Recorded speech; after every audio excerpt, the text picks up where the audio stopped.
परशुराम के बारे में तो हम सभी जानते हैं, लेकिन कुछ आज ऐसी बातें जानेंगे जो रहस्यमयी हैं। कौन सी हैं वे बातें, आइए जानते हैं। हर साल अक्षय तृतीया के दिन भगवान परशुराम जी की जयंती भी मनाई जाती है। परशुराम भगवान विष्णु के छठे अवतार हैं। वो रेणुका और सप्तऋषि जमदग्नि के पुत्र थे। वे द्वापर युग के अंतिम समय तक भी जीवित रहे थे। परशुराम को हिंदू धर्म के 7 अमार लोगों में से एक माना जाता है कि भगवान परशुराम ने शिव को प्रसन्न करने के लिए घोर तपस्या भी की थी, जिसके बाद उन्हें वरदान के रूप में एक फरसा मिला था। इसके जरिए परशुराम ने कई तरह की युद्ध कला भी सीखी थी। शक्तिशाली राजा कार्तवीर्य अर्थात सहस्त्रार्जुन ने परशुराम के पिता ऋषि जमदग्नि की हत्या कर दी थी। कहा जाता है कि इसका बदला परशुराम ने सहस्त्रार्जुन अर्थात कार्तवीर्य के बाद 21 बार क्षत्रियों का वध करके लिया था। उन्होंने महाभारत और रामायण में महत्वपूर्ण भूमिका भी निभाई। वो भीष्म, कर्ण और द्रोण के भी गुरु रहे थे। परशुराम ने कोंकण और केरल की भूमि को बचाने के लिए कई समुद्री लड़ाइयाँ भी लड़ी थी। भार्गव परशुराम के दादा एक महान ऋषि भी थे, जिनका नाम ऋचिक था। परशुराम भारद्वाज गोत्र के कुल गुरु भी हैं। परशुराम भार्गव गोत्र के एक ब्राह्मण से संबंध रखते हैं। कहा जाता है कि परशुराम के जन्म से पहले रेणुका ने 4 पुत्रों को जन्म दिया था, जिनके नाम वासु, विश्ववासु, बृहद्धानु और भृतुवाकावा थे।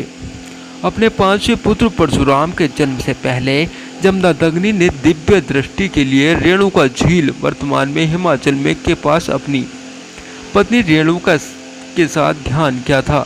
रेणुका पति के प्रति अपने समर्पण के लिए बहुत अच्छी तरह से जानी जाती है। श्री परशुराम भगवान शंकर के परम भक्त थे। भगवान शिव को प्रसन्न करने के लिए वो अपने घर छोड़ तपस्या करने के लिए चले गए। उनकी भक्ति और ध्यान से प्रसन्न होकर भगवान शिव ने उन्हें कई दिव्य अस्त्र शस्त्र भेंट किए थे। उसमें एक अजय हथियार परसा भी था, जिसे परशु कहा जाता है। भगवान शिव ने परशुराम को पृथ्वी को अधर्मी लोगों से मुक्त कराने के लिए कहा। एक बार भगवान शिव ने युद्ध में कौशल का परीक्षण करने के लिए परशुराम को युद्ध की चुनौती दी। दोनों के बीच 21 दिनों तक लगातार युद्ध चला। शिव के त्रिशूल से बचने के लिए परशुराम ने अपने परशु से उन पर जोरदार हमला किया। इससे भगवान शिव के माथे पर एक घाव बन गया। अपने शिष्य के अद्भुत युद्ध कौशल को देखकर भगवान शिव बहुत प्रसन्न हुए। रामायण में परशुराम ने सीता के स्वयंवर के लिए उनके पिता को शिव का धनुष दिया था। इस धनुष को उठाने वाला योग्य व्यक्ति सीता से विवाह कर सकता था।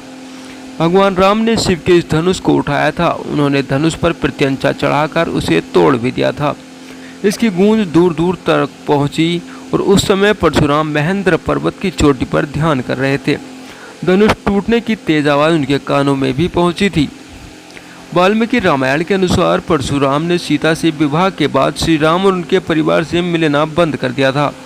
उन्होंने भगवान राम को मारने की धमकी भी दी थी, जिसके बाद राजा दशरथ ने बेटे को क्षमा करने और उसके बदले उन्हें दंडित करने की विनती भी की थी। परशुराम ने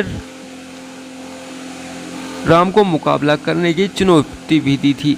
श्री राम ने परशुराम की चुनौती स्वीकार कर ली थी, लेकिन यह भी कहा कि वो परशुराम को नहीं मार सकते हैं, क्योंकि वो एक ब्राह्मण हैं और गुरु विश्वामित्र महर्षि के शिष्य भी हैं।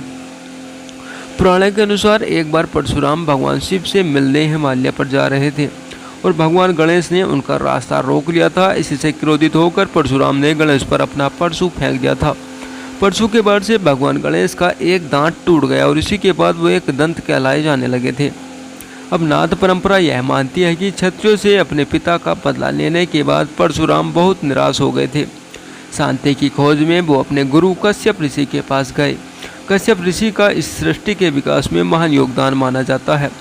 कश्यप ऋषि ने भगवान परशुराम को भगवान दत्तात्रेय की शरण में जाने की सलाह दी। इनकी बातचीत का वर्णन त्रिपुरा रहस्य नामक ग्रंथ में मिलता है। कहा जाता है कि भगवान दत्तात्रेय के मार्गदर्शन से योद्धा ऋषि परशुराम को शास्त्रों का ज्ञान हुआ। इसके बाद उन्होंने सांसारिक गतिविधियों का त्याग कर दिया। इस प्रकार उन्हें मृत्यु और पुनर्जन्म के कर्म चक्र से मुक्ति मिल गई। महाभारत में भी इस बात का जिक्र है कि क्षत्रियों के